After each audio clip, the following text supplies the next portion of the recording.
Bonjour à toutes et à tous. Nous avons appris de Vygotsky, dans son livre Pensée et langage, que notre esprit associe le langage et les images.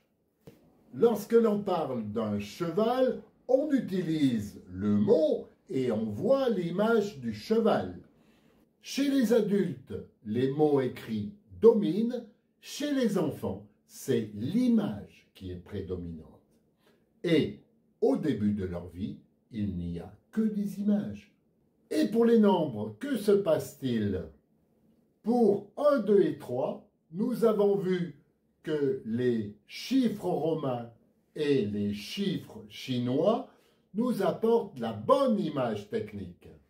Mais au-delà, les chiffres indo-arabes ne disent rien sur la quantité. Anaïs, tu peux nous expliquer? Pensez par exemple à un pédalier. L'image que vous avez immédiatement dans votre tête est celle-ci. C'est ce qu'on appelle un vilebrequin.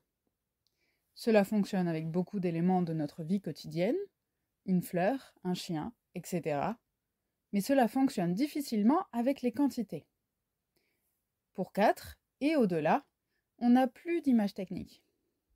Plus il y en a, plus c'est compliqué de se représenter le nombre. Dans la pédagogie classique, le nombre est associé à un symbole, mais pas à une image technique. Par contre, nous avons hérité des premiers temps de l'humanité des techniques pour se représenter l'image des premiers nombres.